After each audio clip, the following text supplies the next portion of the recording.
Consolidation around the current level, so ये देख रहा हूँ। अब जी क्या बदला है? देखिए यूएस में कोई डेटा पॉइंट चेंज नहीं, रादर और डिटेरिएट हुआ, बिल्कुल हुआ है। होम लोन 30 साल वाला 7% के ऊपर, बिल्कुल। बॉन्ड यील्ड कोई भी 4 से नीचे नहीं है ना, 5 तक जाने की तैयारी हो रही है। महंगाई, पीसी देखिए सब बढ़ के आ रहे हैं। तो क्यों इतने लोग खुश हुए? अमेरिका में कल किसी एक सज्जन ने ये कह दिया, अटलांटा के फेड प्रेसिडेंट ने कह दिया कि हमको लगता है 25 बेसिस पॉइंट होना चाहिए, केवल इस बात में रैली। ये कौन सा लॉजिक है? क्या बदल गया इतनी खरीदारी की आपने? बदला तो ऐसा कुछ नहीं, पर मेरे को लगता है नीरज जी कि एक लोग बोर हो गए हैं, मतलब बेच के खराब सेंटिमेंट। हाँ, खराब सेंटिमेंट से एक लेवल आता है जहाँ पे लोग टायर्ड हो जाते हैं कि भाई कितना फेड की बात करें, कितना मैक्रो की बात करें। फिर लोग कहते हैं कि जो रिटर्न बनेगा वो तो स्टॉक स्पेसिफिक जो पोर्टफोलियो में है उससे बनेगा। और फिर लोग देखते हैं कि कहाँ पे ओवरसोल्ड सिचुएशन है, जैसे सुनील जी ने कहा डेफिनेटली ओवरसोल्ड सिचुएशन थी। तो मुझे नहीं लगता कि एक दिन में कुछ बदला है, पर एक आज की जो रैली थी वो बहुत क्लियरली दिखाती है कि मार्केट ओवरसोल्ड था, टेक्निकल लेवल पे, फंडामेंटल लेवल्स पे। शॉर्ट कवरिंग हुई, उसके साथ में बाइंग भी हुई, लॉन्ग बाइंग भी हुई। लोगों ने कहा कि अच्छा 2-3 साल का व्यू लें तो अब क्या है, ऐसे सेक्टर्स, ऐसे स्टॉक्स, जैसे सुनील जी ने फिर कहा 10-15% डाउन है पिछले 3 महीने से। तो एक अपॉर्चुनिटी की तरह भी अब लोग देख रहे हैं, क्योंकि अब 2 साल का जो इंटरेस्ट रेट है G-Secs का यूएस में, वो ऑलरेडी 5% की तरफ चला गया है, जो 4% था। फिर भी ऐसा नहीं है कि वहाँ पे S&P गिर गया बहुत ज़्यादा, या 3200 या 35, अभी भी वो 4000 के आसपास टिका हुआ है। तो लोग एब्जॉर्ब कर रहे हैं उसको, और जब तक वो एब्जॉर्ब होता रहेगा, मार्केट में कंजम्पशन डिटेरिएट नहीं होगी ज़्यादा, तो मुझे लगता है कि जो पैसा काफ़ी साइडलाइन पे बैठा हुआ है, जो चाहता है कि हम मार्केट में आए, वो ऐसे मौके देख के आएगा। और आज की रैली इसलिए भी अच्छी थी क्योंकि काफ़ी ब्रॉड बेस्ड थी, एक सेक्टर स्पेसिफिक नहीं थी। तो आज मैं देख रहा था काफ़ी across small cap, mid cap, large cap, across sectors, banking, finance, IT, pharma, consumer, काफ़ी जगह स्टॉक्स में बाइंग आई। तो इसका ये भी मतलब है कि HNIs का पैसा भी आया आज, म्यूचुअल फंड्स का भी आया, शायद FPIs का भी आया। तो मेरे को लगता है कि थोड़ा एक और लेवल हायर जाएगा मार्केट, फिर वहाँ पे शायद कंसोलिडेट करेगा।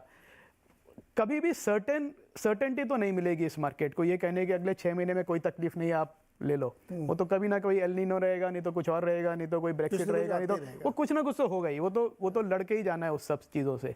तो उसमें भी अपॉर्चुनिटी ढूंढना, मेरे को लगता है कि अब पार्टिसिपेंट्स हैं जो मार्केट में, जो फंड्स हैं, इन्वेस्टर्स हैं, वो इस मूड में है कि अब थोड़ा डिप्लॉय करें, ज़्यादा बोर ना हो। ये जो डिप्लॉय हुई ये हॉट मनी है क्या? नहीं, मुझे नहीं लगता ये हॉट मनी है। ये मनी वो था जो टैक्टिकली कैश में, जो एक तो है लॉन्ग टर्म आपका कोर एलोकेशन, और एक है थोड़ा फैमिली ऑफिस और जो HNIs का एक टैक्टिकल एलोकेशन होता है पोर्टफोलियो का 5-10% का, जो वो देखते हैं कि मार्केट एक लेवल पे आया तो हम आ जाएं, और फिर थोड़ी देर रह के फिर मतलब 10-15% बना के रिटर्न फिर शायद वापस रीएलोकेट करें उसको। तो वो जो पैसा है वो अभी भी, और अब फंड्स पे देख लीजिए, मैं देख रहा था डेटा, म्यूचुअल फंड का एवरेज कैश होल्डिंग 6% पे है, ग्लोबली ऑल्सो फंड्स का होल्डिंग 6% पे है। हाँ। यहाँ पे हम देख रहे हैं HNIs का, रिटेल के नंबर HNI इन्वेस्टर्स का एलोकेशन कैश में काफ़ी है इस समय। तो वो पैसा भी आया है, तो ऐसा नहीं है कि ये पैसा आ जाए और अगले 300 पॉइंट की रैली में वापस चला जाएगा, क्योंकि लोग रुकेगा और मुझे लगता है एक लेवल और थोड़ा हायर बनाएगा और फिर कंसोलिडेट करेगा। ओके सुदीप सर, ये एक्सेल जनरेटेड ग्रोथ है क्या मार्केट में कि हमने डेटा क्रंचिंग की और मुझे लगा कि ये तो बहुत जो है ओवरसोल्ड था, और बहुत सारे चार्ट ये सजेस्ट कर रहे थे कि अब ले लो वरना मौका चूक जाएंगे हम। तो ये उस टाइप की आज बाइंग हुई है, तो हिंदी में कहा कि मौका ही धोखा है। आज क्या था ये, आप लोगों ने कुछ पार्टिसिपेट किया क्या सुदीप सर? नीरज जी देखिए, मार्केट तो कल भी ओवरसोल्ड था, परसों भी ओवरसोल्ड था। तो ऐसा नहीं कि अचानक आज सुबह ओवरसोल्ड हो गया था। तो जो चेंज हुआ कल और आज में, वो सिर्फ एक ही फैक्टर था। यूएस में एक अच्छा खासा रैली जैसे देखने को मिला कुछ दिनों के बाद, और जैसे आपने जिक्र किया, यूएस फेड के एक मेंबर ने ऐसा कमेंट कर दिया कि 25 बेसिस पॉइंट शायद बढ़ेगा, क्योंकि इतना देर तक यूएस में जो कमेंट्री आ रहा था वो 50-75 बेसिस पॉइंट की बात हो रही थी। मार्च, मई और जुलाई तीन पॉलिसी में 25 बेसिस पॉइंट बढ़ने की बात हो रही थी, और जैसे ये 25 बेसिस पॉइंट का बात आया, यूएस में एक रैली देखने को मिला। पर यहाँ पे भी आप ध्यान दीजिए कि यूएस में बॉन्ड मार्केट में, करेंसी में, वहां पे कुछ रैली नहीं देखने को मिला, सिर्फ इक्विटी में रैली देखने को मिला, और उसी का एक रिफ्लेक्शन इंडिया में देखने को मिला। हाँ, बात तो बिल्कुल सही है कि मार्केट ओवरसोल्ड था, और जैसे ही छोटा मोटा रैली चालू हो गया, lot of short covering had to happen, क्योंकि वो लेवल के वाइज इनका कवरिंग का लेवल होता है, तो lot of things automatically get triggered, तो वो हुआ। तो ये सब एक कारण था। दूसरा, मैंने जैसे बोला, अदानी वाला जो इशू कल और आज में, ये भी इंडियन मार्केट में, इंडियन एचएनआई, इंडियन रिटेल के मन में साइकोलॉजिकली एक पॉजिटिव इंपैक्ट क्रिएट किया। सो ये दोनों का जो कॉम्बिनेशन हुआ, यूएस में एक रैली और इंडिया में शॉर्ट पोजीशन ज्यादा रहना, और ये अदानी वाला जो दो न्यूज फ्लो, ये मार्केट में एक पॉजिटिव माहौल क्रिएट किया। मैं और एक चीज बताना चाहूंगा नीरज, अगर आप पिछला 2-3 साल देख लेंगे, जब भी मार्केट में इतना बड़ा शॉर्ट पोजीशन का स्थिति आ गया, उसके बाद अगला 30 दिन, अगला 60 दिन अगर आप स्लाइस और डाइस करके देखें, अच्छा खासा रैली निफ्टी में देखने को मिला है। पर वो रैली कब से शुरू होगा, कब जाके खत्म होगा, ये प्रेडिक्ट करना बहुत मुश्किल है। तो आपका दूसरा सवाल कि कल मंडे क्या होगा, ये बताना बहुत मुश्किल है। एक छोटा संकेत तो मिलेगा, यूएस मार्केट कैसे बंद होता है आज, उसके ऊपर मंडे का एक हद तक डिपेंड करेगा।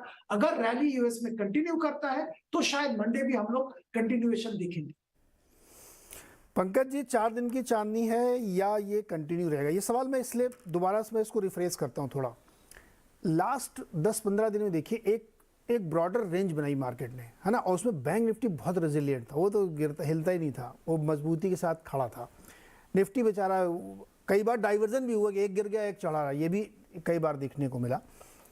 तो उसने अपने आप को होल्ड किया। और जो आप लोग कह रहे हैं ना कि ये अडानी वाला सागा, मैं मानता हूँ जो पूरा सेंटीमेंट था उसमें 30% सेंटीमेंट तो उसका था ही था, वो उसके निकलने से थोड़ी बड़ी राहत मिली कि चलो चाहे एक सरदर्द कम हुआ, तो अब इसमें हर मौके पे एक बाइंग करनी चाहिए। तो ये मेरा सवाल अभी भी इंटैक्ट है कि वो एक रेंज तोड़ने में कामयाब हुआ है मार्केट, या वो फिर से उसी रेंज में वापस आएगा, और अगले 22 मार्च जब फेड की बैठक का परिणाम हमारे सामने आएगा रात में 11 बजे, तब तक ऐसे ही चलता रहेगा? देखो Neeraj ji, on a lighter note, सोमवार को मार्केट में क्या होगा, रैली एक्सटेंड होगी नहीं होगी मुझे नहीं पता, बट मंगलवार को जरूर बहुत स्टेबिलिटी रहेगी मार्केट में छुट्टी रहेगी। सर मैं 100% मुझे लगता है बुधवार को भी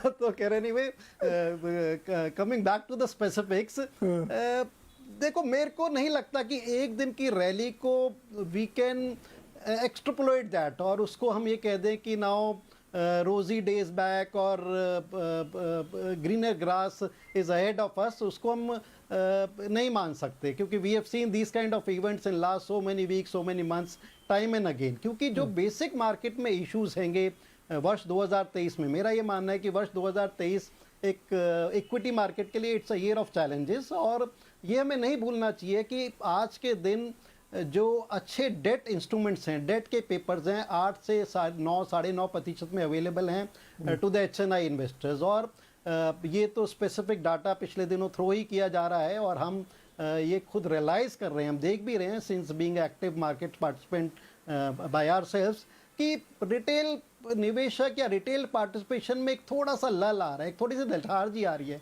देयर हैव बीन विड्रॉल्स। सो ये सागा बना रहेगा, और ऐसा नहीं कि इंटरेस्ट रेट राइजिंग सिनेरियो चाहे वो यूएस में हो चाहे वो हमारे इंडियन मार्केट्स में हो कि वो ख़त्म हो गया है। इट्स अ $1 मिलियन क्वेश्चन कि वो कहाँ जाके पॉज आउट होगा, कहाँ जाके पीक आउट होगा।